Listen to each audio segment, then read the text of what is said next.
Subscribe করুন শেষের কবিতা, click করুন বেল আইকন।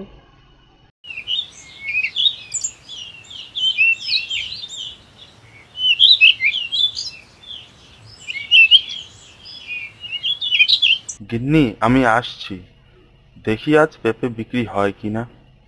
দেখো, সব ভালোই হবে। এখন এসো।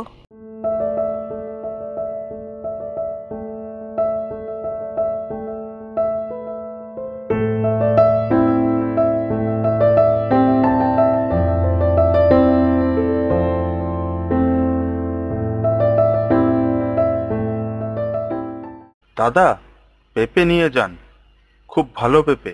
পেঁপে কত করে? মাত্র 8 টাকা। নিয়ে যান দাদা, খুব ভালো পেঁপে। না, পচা পেঁপে টাকা দিয়ে কে কিনবে? দাদা, সবটা তো পচা না, নিয়ে যান। এই পচা পেঁপে বাড়ি নিয়ে গেলে বউ রেগে যাবে।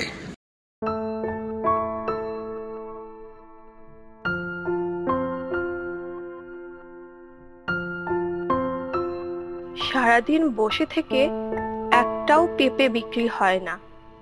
সন্ধ্যায় সে যেই মহাজনের কাছ থেকে পেঁপে কিনে সেই মহাজনের কাছে যায়। বাবু, আপনার কাছ থেকে যে পেঁপে নিয়ে যাই তা একদম বিক্রি হয় না। রমেশ, তোমাকে তো আগেই বলেছি, ভালো পেঁপে নিতে গেলে যে দামটাও ভালো দিতে হবে। আমি তো সব সময় নগদ টাকা দিয়েই আপনার কাছ থেকে পেঁপে নিয়ে যাই।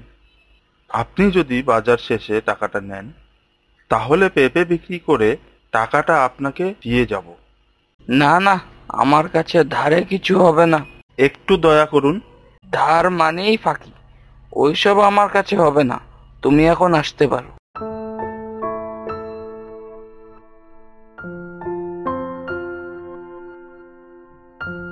গিন্নি, কি যে করব কিছুই তো বুঝতে পারছি না। আমি একটা কথা বলি? হ্যাঁ, বলো। তুমি এই বালা দুটো বন্ধক দিয়ে তোমার ব্যবসাটা ভালোভাবে শুরু করো। এ তুমি কি বলছো গিন্নি? এ কাজ আমি করতে পারবো না। আরে বাবা, আমি তো তোমাকে একেবারে বিক্রি করে দিতে বলছি না, বন্ধক দিবে, পরে ছাড়িয়ে আনা যাবে। আরে ঠিক আছে গিন্নি, আমি কাল সকালে সোনার দোকানে যাব।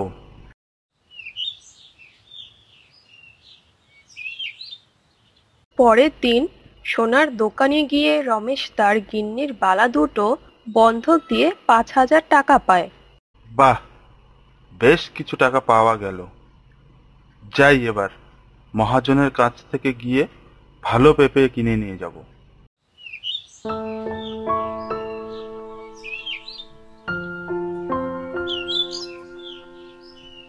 কেউ আছো? আমাকে একটু সাহায্য করো। এ কি বুড়িমা, কি হয়েছে তোমার? বাবা, আমি পড়ে গেছি, আমাকে একটু সাহায্য করো, আমাকে হাসপাতালে নিয়ে চলো। ঠিক আছে বুড়িমা, ওঠো, চলো।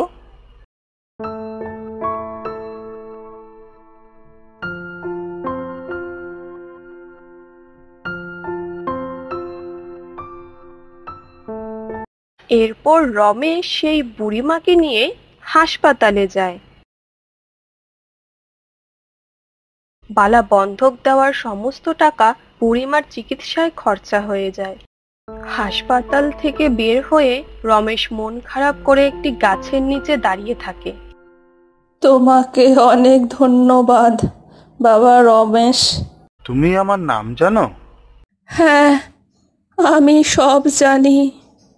এটাও জানি বালা বন্ধকের সব টাকা আমার চিকিৎসায় খরচা হয়ে যায়। কে তুমি? তুমি এত কিছু জানো কিভাবে?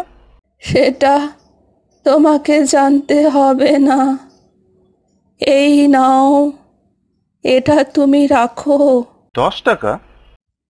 এই টাকা দিয়ে একটা পেঁপে কিনবে। এরপর সেই পেঁপের বীজ মাটিতে পুঁতে দেবে। তাতে কি হবে বুড়িমা? সেটা দেখতেই পারবে। এখন আমি আসি।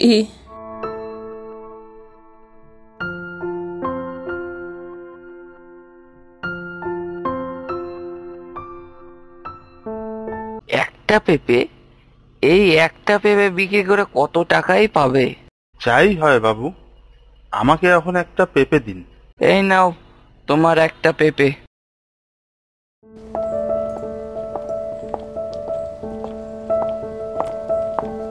এরপর রমেশ বাড়ি গিয়ে সেই পেঁপের বীজ বাড়ির উঠোনে লাগিয়ে দেয়।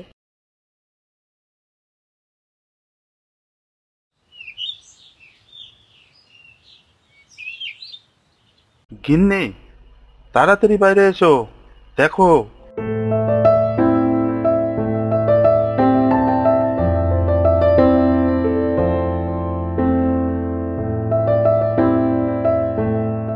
কি হয়েছে, এইভাবে ডাকছো? গিন্নি, দেখো পেঁপে। বাহ, এত পেঁপে! আমাদের সব কষ্ট এবার দূর হয়ে যাবে। এরপর প্রতিদিন সেই জাদুর পেঁপে গাছের পেঁপে বিক্রি করে তাদের আর্থিক অবস্থার অনেক উন্নতি হয়ে যায়।